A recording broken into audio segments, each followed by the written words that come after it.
Parece papo de coach, mas conhecer o inimigo é a melhor arma para você vencer uma batalha. E eu tô começando esse vídeo dizendo isso porque a gente acha que conhece certas coisas que acontecem no nosso aquário e muitas vezes a gente está redondamente enganado.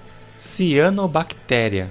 Apesar do nome ser autoexplicativo, a gente considera a cianobactéria uma alga. Acredito que por conta da aparência que ela apresenta em nossos aquários. Parece uma slime, parece algo grudento e pegajoso e que vai tomando espaço e colonizando o nosso aquário e deixando aquele aspecto muitas vezes indesejável de aquário mal cuidado. E de fato a gente tem que tomar alguns cuidados com a cianobactéria porque ela gera alguns problemas que eu já vou citar um pouco mais para frente. Mas cianobactéria não é uma alga. Cianobactéria é uma outra coisa. E não saber, não conhecer essa informação é o que faz muitos aquaristas perderem a cabeça na tratativa dessa praga, desperdiçando tempo, dinheiro, energia e paciência, ficando muitas vezes frustrado porque não consegue eliminar esse problema do aquário. Bom, hoje eu fiz um estudo em cima desse problema e eu tenho alguns caminhos estratégicos para você seguir na tratativa desse problema que podem te trazer resultados mais efetivos. Então fica comigo até o final que hoje a gente vai falar de cianobactérias e como tratar essa praguinha do aquário.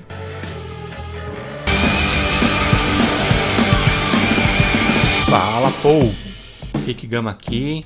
Hoje foi fácil encontrar um assunto para falar aqui no canal, até porque eu enfrentei a personagem principal do assunto de hoje em alguns aquários que eu fiz manutenção nesse final de semana. E por pesquisar melhores soluções para tratar esse problema nos aquários que eu mexi nesse final de semana, acabou também gerando um conteúdo aqui para o canal, essa absorção de informação por parte dessa pesquisa emergencial. Comecei pesquisando por tratamentos, enfim, dicas aí pela internet de como tratar, apesar de saber um pouco, algumas técnicas para tratar isso, acabei pesquisando para ver se existiam outras técnicas, outras possibilidades para tratar desse problema. E eu tive que, quando cheguei em casa, tive que expandir essa pesquisa para o nível científico e acadêmico, lógico, já com o objetivo de gerar algum conteúdo relevante aqui para esse canal. Então, antes de mais nada, como a gente já sabe que esse conteúdo é altamente relevante e com certeza vai te ajudar de alguma forma, me ajuda também já deixando o seu like, já se inscrevendo nesse canal. Você pode aguardar um pouquinho do conteúdo para poder comentar alguma coisa bacana aqui para a gente ler depois. E se você sabe de alguém que está passando por esse problema, já vai compartilhando, porque com certeza vamos trazer alguma luz no tratamento desse problema no aquário de quem seja. Bom, como eu disse na introdução, a gente tem uma ideia bem errada às vezes do que é de fato a cianobactéria. E apesar de, como eu disse, o nome ser bem autoexplicativo, a gente trata a cianobactéria como se fosse uma alga. De fato, elas têm algo muito em comum com as algas, que é a questão da fotossíntese. As cianobactérias realizam fotossíntese como parte do seu processo metabólico de nutrição. Mas as cianobactérias, na verdade, são organismos procariontes. São procariontes fotossintéticos, por isso a semelhança com as algas. E são organismos procariontes que têm tamanho sucesso evolutivo e sucesso de adaptação, que faz parte de um dos organismos mais antigos da Terra, sendo totalmente adaptável a uma ampla variedade de ambientes possíveis. Eles conseguem se instaurar tanto em fontes termais quanto abaixo de camadas de gelo, dependendo da espécie de cianobactéria. Sim, são várias espécies de cianobactéria, o que dificulta um pouco o combate da cianobactéria certa que está acontecendo no seu aquário. E isso ainda é algo meio obscuro, porque não se tem tantos estudos para identificar exatamente qual é a cianobactéria que ocorre em cada aquário. Para determinar isso com 100% de certeza, você precisaria de um estudo laboratorial e depender de que quem está observando essa cianobactéria nesse estudo laboratorial conheça diferentes tipos de cianobactéria ou tenha acesso, pelo menos, à informação que determine qual é o tipo exato de cianobactéria que você enfrenta no seu aquário. Mas a boa notícia é que a maioria das cianobactérias que se desenvolvem em nossos aquários tem as mesmas características de preferência nutricional, de luminosidade, de circulação e etc. Elas têm preferências muito parecidas, o que facilita um pouco a tratativa desses organismos dentro do nosso aquário. Fica razoavelmente simples de você conseguir ter algum sucesso para eliminar esse organismo que tanto te incomoda no seu aquário. O que dificulta um pouco o tratamento das cianobactérias é que elas têm características morfológicas bem diferentes dependendo da espécie. Por exemplo, lendo um trecho da pesquisa, diz assim: na morfologia das cianobactérias podem ser categorizadas como filamentosas, unicelulares, coloniais ou multicelulares. Para proteger as células de ambientes imprevisíveis e muitas vezes hostis, as células são cobertas por uma camada complexa estrutural de múltiplas camadas de peptidoglicano e membrana externa de lipopolissacarídeos. Caceta, quanto nome difícil. Na forma colonial, a matriz mucosa, mucilagem, pode ser secretada durante o crescimento da colônia para unir as células.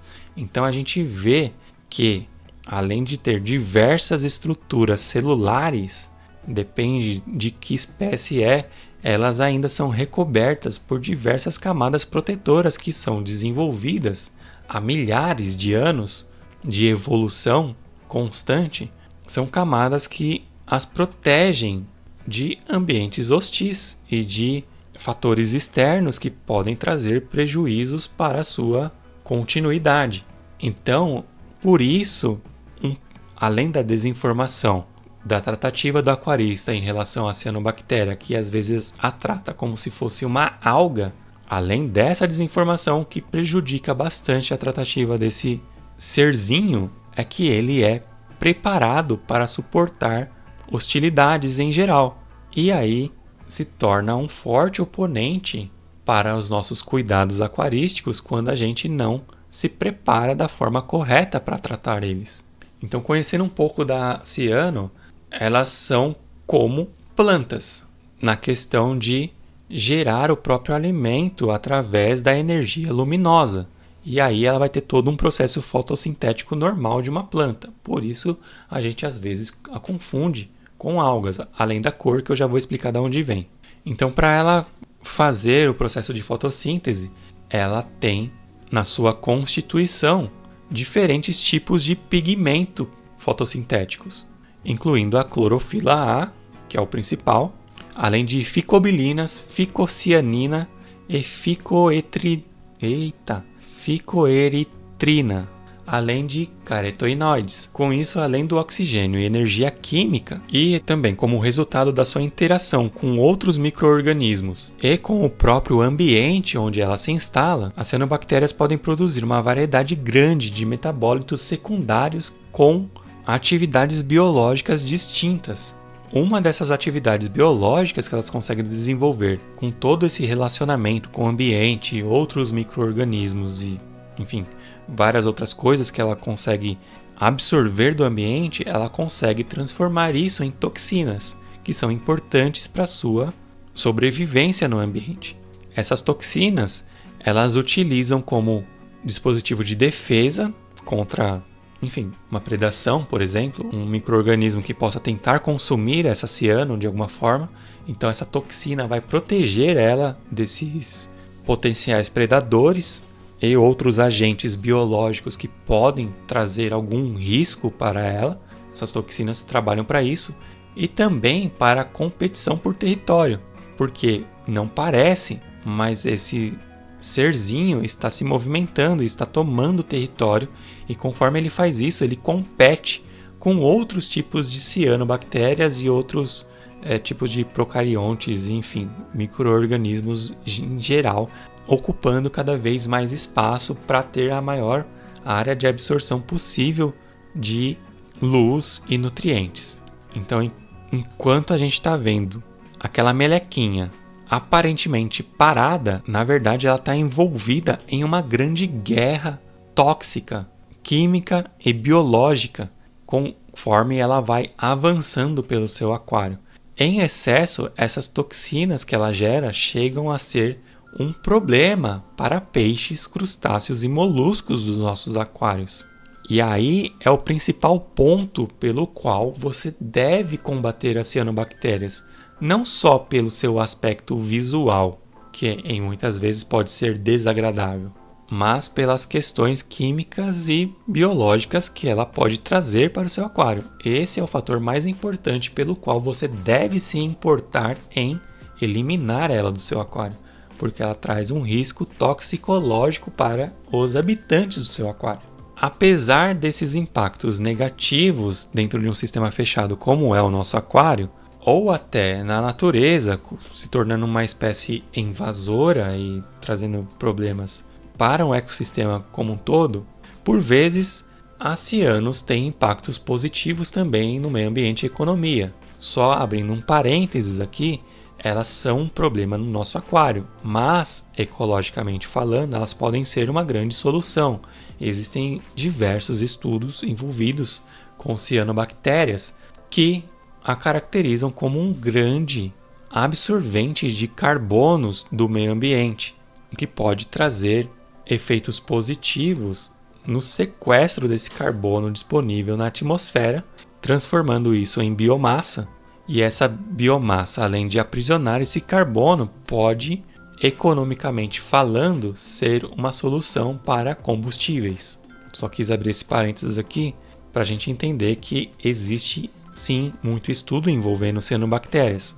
É aquela coisa, se tem grana envolvida, tem interesse. Se tem interesse, tem pesquisa. E a gente, como aquarista, biólogo e afins, tem que se aproveitar dessas pesquisas, seja lá o motivo dela qual for, para absorver informação para a nossa tratativa com esse organismo. Então, por isso é importante você ficar atento a pesquisas científicas que envolvem organismos que você tem dentro do aquário, não só por absorção da informação como o interesse original que gerou essa informação, né? Aqui é a questão ambiental e econômica, mas também para absorver informações importantes que a gente pode usar na tratativa do nosso aquário.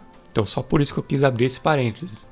Existe, eu não vou comentar aqui nesse vídeo porque não é interesse do canal a princípio, mas existe muita pesquisa envolvendo cianobactéria que a gente pode aproveitar. Inclusive, nessa pesquisa que eu vou deixar o link aqui, e como um inscrito bem orientou deixar também as palavras-chave aqui para facilitar sua pesquisa, existe interesse econômico na cianobactéria. Então depois vai lá e dá uma olhada em quais são esses interesses econômicos e ambientais que envolvem o assunto cianobactéria, beleza?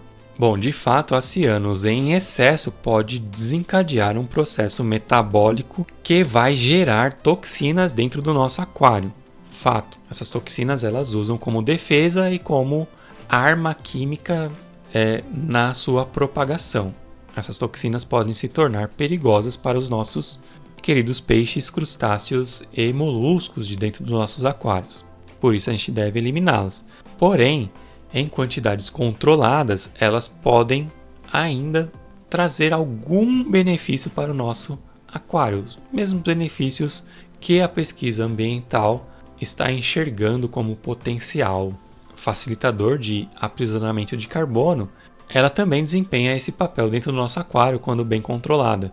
Dentro do nosso aquário, ela ainda está convertendo os compostos nitrogenados em alimento e transformando carbono em oxigênio. Isso é muito interessante, até certo ponto. Mas, de fato, não dá para brincar com a ciano e o melhor é realmente eliminar. Só toquei nesse assunto porque não dá para a gente eliminar os pilares da formação da cianobactéria porque num aquário plantado, porque a gente vai também privar as nossas plantas desses pilares de nutrição, como a iluminação e os nutrientes. Então não dá para simplesmente eliminar isso, porque a ciano está consumindo as mesmas coisas que trazem benefícios para suas plantas. Então a gente vai ter algumas formas de tratar a ciano. Então a ciano ela tem esse aspecto gelatinoso, né, parecendo uma alga verde com uma tonalidade meio azulada, dependendo da sua iluminação, e é fácil de identificar, né? Ela tem aquele aspecto de amoeba derretida dentro do aquário. E as causas mais comuns da aparição dela, além do pólipo vir de algum lugar do além, muitas vezes a água que você trouxe um peixe novo ou uma planta nova vem com um pequeno pólipo desse procarionte, uma pequena célula dele em suspensão nessa água, e ele pousa ali pelo seu aquário em algum lugar, e a partir dali esse procarionte vai se desenvolver. Então você traz a ciano com a inserção de peixes e plantas. Então já vai uma dica: se você puder desinfetar peixes e plantas antes de colocar dentro do seu aquário, top, legal. Você já está eliminando uma boa parte do seu problema. Descartar a água que esses peixes e plantas vêm das lojas também já é uma boa medida. Você não inserir essa água dentro do seu aquário. Isso a fim de evitar que ele venha para dentro do seu aquário fisicamente falando. Beleza. Se mesmo assim esse procarionte for inserido no seu aquário, ele só vai se desenvolver se ele tiver acesso a alguns facilitadores. Esses facilitadores podem ser um fluxo ineficiente da água dentro do seu aquário, então a água muito parada facilita o desenvolvimento dele, porque aí ele vai, com a água um fluxo fraco, ele vai conseguir pousar em algum lugar e ali se fixar e começar o seu desenvolvimento. Então o primeiro fator é o fluxo de água dentro do seu aquário. Certifique-se que tenha algum fluxo, alguma correnteza em todas as partes do seu aquário, principalmente as partes que recebem um pouco mais de luz. Só abrindo mais um parênteses aqui, excesso ou falta de iluminação nem sempre é um fator limitante para o desenvolvimento da ciano, porque ela consegue desenvolver, como eu já disse anteriormente, vários pigmentos fotossintéticos de vários espectros. E isso garante para ela que ela consiga se desenvolver mesmo com variações de luminosidade. Então, os carotenoides, as ficobilinas e a própria clorofila é o que gera esse amplo espectro de absorção de luminosidade. Por isso, nem sempre você abaixar a luz ou cortar um pouco do fotoperíodo, nem sempre isso vai te ajudar com tanta eficiência. Ajuda, porque dá uma quebra no processo fotossintético, mas ela pode se adaptar a isso. Então acho que o segredo é não deixar ela se adaptar a isso. O problema é que, além de você prejudicar a ciano, fazendo variações na fotossíntese, você acaba prejudicando um pouco os outros organismos do aquário. Sempre que você for tratar algas ou cianobactéria, você vai prejudicar de alguma forma outros organismos do aquário. Então não tem muito para onde sair. Fecha parênteses. Então voltando. Além do fluxo deficiente de água no seu aquário, acúmulo de resíduos orgânicos. Então é muito importante que você faça uma sifonagem eficiente no seu aquário. Eficiente, sifonar bem o substrato. Mesmo aquários plantados, você consegue sim fazer uma sifonagem eficiente, mesmo que ali nas primeiras camadas, que é onde o pólipo desse procarionte vai pousar e começar a absorver os nutrientes. Ele não vai se afundar tanto no substrato. Ele tem que ter acesso aos nutrientes que estão ali dispostos no substrato e acesso à iluminação, algum tipo de iluminação para começar a se desenvolver. Então a gente já sabe que ele fica numa camada mais superficial do nosso substrato ou até em cima de plantas.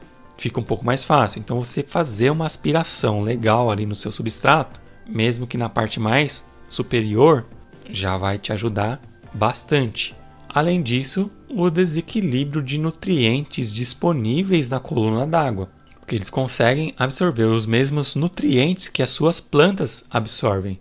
Se você tiver plantas mais vorazes, eu já vou falar um pouquinho mais lá para frente, já vai te ajudar bastante na tratativa da ciano. Então, a disponibilidade de nutrientes na nossa coluna d'água vai ajudar bastante o desenvolvimento da ciano. O segredo aí, no caso, é assim que você identifica a aparição dela, uma pequena aparição, você já começar a tratar. Porque quanto mais ela se desenvolve, mais ela vai ter eficiência em recuperar células e transmitir os nutrientes para toda a colônia que ela forma através daquela geleinha. Então ela consegue mandar nutrientes e toxinas rapidamente de uma célula que está mais forte para uma que está mais fraca. Por isso que tratar logo no começo, enquanto a colônia é pequena, assim que você identifica, já é o melhor remédio. Você já pode começar removendo fisicamente ela do seu aquário. Assim que você enxerga, você remove ela fisicamente mesmo. Passa um cotonete, passa um sifão, suga ela para fora do seu aquário. Mesmo assim, você pode acabar deixando algumas células dentro do seu aquário que vai voltar a se desenvolver. Essa captura da ciano tem que ser muito precisa e muito localizada, sem fazer muito estardalhaço dentro do aquário, para que você não espalhe por aí células da cianobactéria pelo aquário, para que você não acabe polinizando o aquário todo com essas células. Então tem que ser um ataque muito localizado, muito em cima, muito preciso. Beleza? Os nutrientes favoritos das cianos são os compostos nitrogenados, né? Todas as fases do nitrogênio, além do fósforo. Então, você manter níveis baixos disso no aquário ajudam bastante a combater a ciano.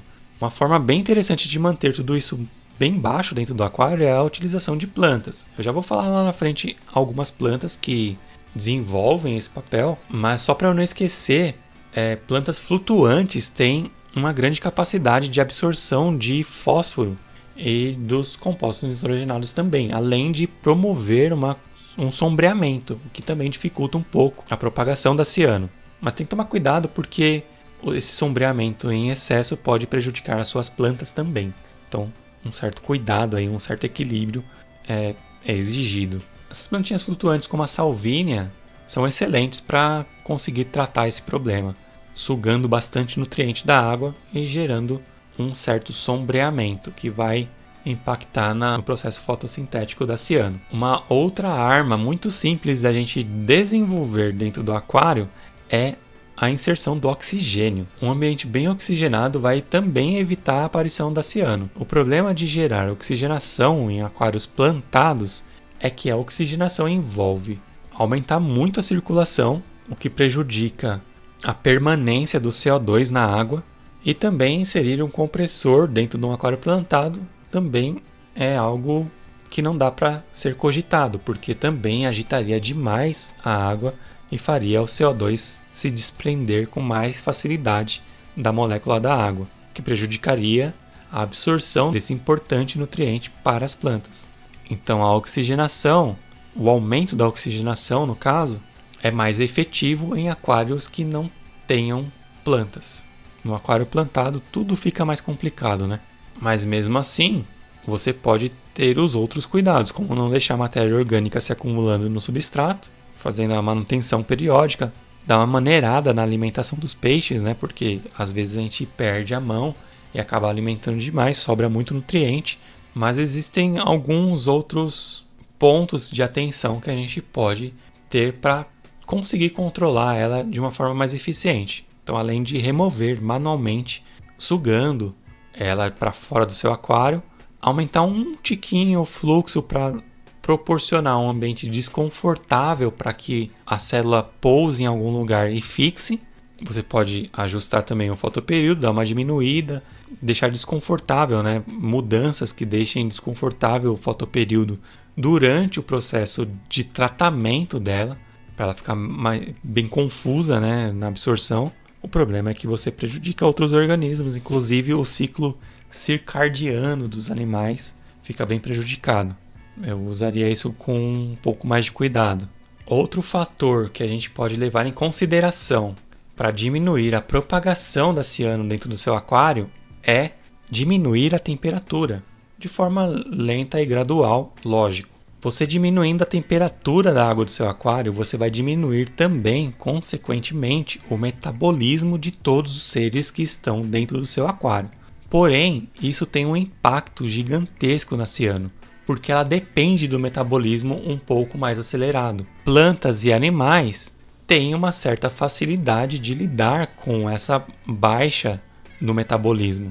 Eles conseguem se adaptar melhor e diminuir a sua necessidade por nutrientes, diminuindo também a sua atividade. Então os animais regulam muito bem essa parte e as plantas também. Claro que não é para você exagerar e nem fazer isso de uma forma muito rápida, que você pode prejudicar todo mundo. Mas conforme você está tratando a ciano, você pode ir abaixando um pouquinho a temperatura, um pouquinho por dia, para dar uma reduzida no metabolismo de todo mundo. A ciano vai ser a mais afetada por isso. E aí ela, com o metabolismo reduzido, ela fica mais suscetível a todos os outros processos de tratamento que a gente está utilizando. Diminuição da iluminação, a remoção manual, o aumento da circulação. E aí, para finalizar com chave de ouro, a gente vai utilizar um processo químico no tratamento da ciano. A gente vai usar um elemento importante nesse combate que vai ser o mais efetivo. No peróxido de hidrogênio, a famosa água oxigenada. A água oxigenada é muito eficiente, muito eficaz no tratamento da ciano. Existe um amplo estudo científico em volta disso, porque o que acontece?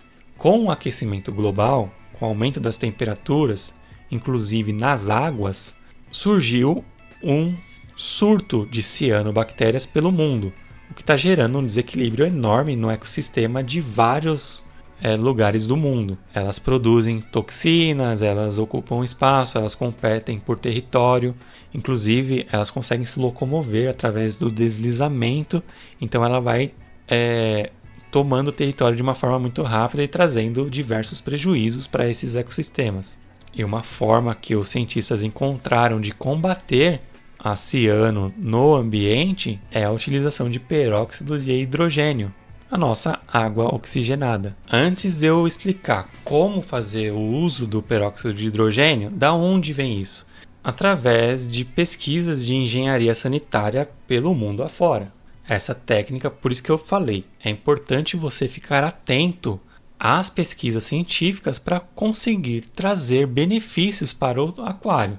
Tudo bem que o peróxido de hidrogênio é um conhecido algicida e amplamente utilizado aí por aquaristas mundo afora. Não sei se a sua popularidade no Brasil é tão grande assim.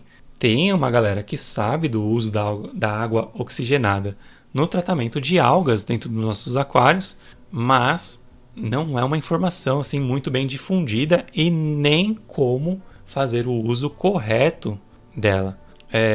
O que eu vejo por aí é a galera utilizando de uma forma mais homogênea dentro do aquário. Só que lembre-se que o que pode trazer prejuízos para um fator que você está combatendo no aquário pode trazer prejuízos também para o restante do aquário. Algumas plantas podem ser prejudicadas pelo uso tão homogeneizado assim dentro do aquário. Isso é a minha opinião só. Da onde vem então? Vem de pesquisas, e essas pesquisas tratam lagos a fim de observar o efeito do peróxido de hidrogênio nesse tipo de procarionte. E é muito efetivo, só que nesse tipo de tratamento o que eles fazem é simplesmente despejar peróxido de hidrogênio nesse lago da forma mais homogênea possível e ver o que acontece. E aí o que acontece é a degradação da cianobactéria, muito mais efetivo e mais rápido do que a degradação de outros organismos que têm as mesmas preferências nutricionais. Isso porque existe toda uma questão das cianobactérias serem, como é que é o termo? Oxidorreativas. E isso eu não vou explicar aqui, porque foge bastante o foco do nosso vídeo. Mas tem nesse artigo científico aqui, ó. Esse artigo tem toda uma explicação da questão do porquê o peróxido de hidrogênio é tão eficiente no combate à cianobactéria. Tem essa questão delas serem organismos muito antigos, por isso que eu citei lá no começo do vídeo, que são organismos evolutivamente muito sólidos, que evoluíram e persistem e permanecem no planeta. Desde o início da formação da Terra, esses organismos já existem e eles têm efetivo sucesso evolutivo até hoje, por isso que eu citei. Então, nesse artigo tem toda uma explicação do porquê que é efetivo e tem relação com a questão de ser óxido reativo. Por isso que a gente vai inserir o peróxido de hidrogênio dentro do aquário. O uso do peróxido de hidrogênio é seguro para o aquário porque ele se decompõe em coisas que já tem dentro do aquário, que é água e oxigênio.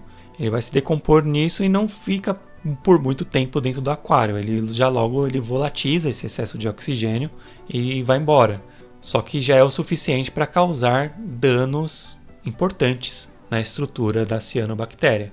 Como que a galera aplica por aí? Eu vou explicar como a galera aplica por aí o peróxido de hidrogênio e como eu aplicaria. Então você vai usar aí 1 ml para cada 10 litros de água do aquário. Quando você vai tratar o aquário todo, quando tem uma infestação pelo aquário todo, você vai fazer uma diluição desse 1 ml para cada 10 litros de água do aquário com uma água do próprio aquário. Dilui ali, gentilmente você dilui, e aí essa diluição você aplica sem muito estardalhaço, sem aplicar de longe, fazendo... Não é isso. Sem muito estardalhaço, você gentilmente aplica por todo o aquário e aí gentilmente você também homogeneiza isso dentro do aquário, beleza? Também é importante desligar a filtragem para você não prejudicar bactérias do seu filtro e também proporcionar uma água mais paradinha, que vai proporcionar a permanência desse gás por mais tempo dentro do aquário. Além disso, é importante você diminuir a temperatura dias antes, porque a temperatura mais baixa também vai proporcionar maior permanência do gás oxigênio dentro do aquário. Então, tudo isso vai beneficiar o seu tratamento, beleza? É importante desligar o filtro, diminuir a temperatura uns dias antes para iniciar o tratamento e ele ser bem efetivo. Você combater de forma bem incisiva a cianobactéria, beleza? Então tem essa diluição, 1 ml para cada 10 litros de água do aquário. Você pode fazer essa aplicação homogênea no aquário para tratar o aquário como um todo. Quando você tem uma infestação localizada, uma manchinha de ciano ali, em alguma parte específica do substrato, ou pedra, ou planta, o que você pode fazer é algo mais agressivo. Você pode aplicar direto na cara da cianobactéria esses ml de peróxido de hidrogênio. Você pode aplicar por cima e, se for possível, injetar logo abaixo dela o peróxido de hidrogênio, de forma bem delicada, bem gentil, para que ele fique ali em volta o mais tempo possível da ciano. Após 1 hora da aplicação, você pode religar a circulação e a filtragem. Liga a circulação primeiro e aí sim você liga a filtragem. Efeitos podem ser observados após 48 horas da aplicação feita. Então, o que eu recomendo? Aplica. Antes de aplicar, tira uma foto. É importante registrar o processo. Tira uma foto, faz a aplicação, todo esse processo e tal. Aguarde 48 horas e compare o resultado com a foto que você tem. E aí, dependendo do resultado, você repita a aplicação depois de 48 horas. Não vai aplicando assim loucamente para você não prejudicar outros processos biológicos e químicos do seu aquário. Tenha calma, tenha paciência, beleza? E aí, após 48 horas, você refaça a aplicação se necessário. Com certeza haverá diminuição significativa da ciano dentro do seu aquário após essa aplicação e após todas as outras atitudes que você pode tomar, tanto para prejudicar a permanência da ciano dentro do seu aquário, quanto prejudicar a aparição da ciano dentro do seu aquário. Beleza? Todas essas dicas que eu citei nesse vídeo. Como última cartada, use o peróxido de hidrogênio, que vai ter um efeito bem legal, com certeza. Beleza?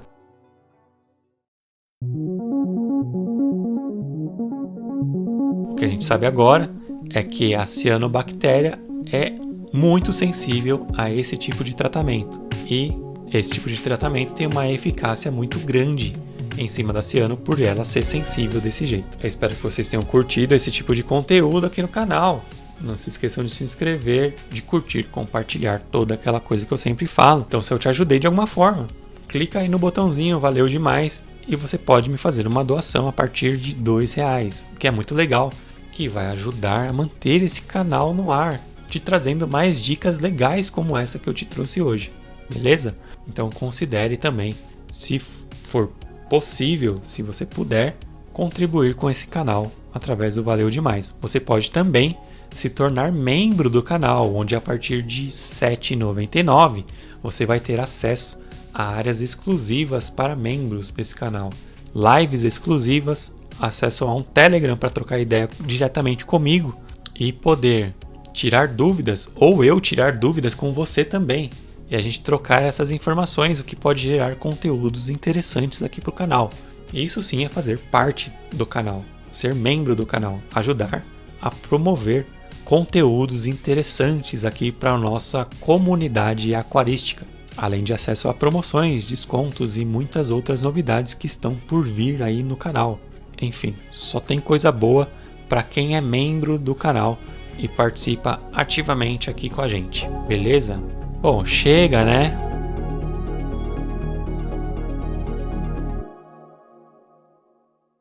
Tchau!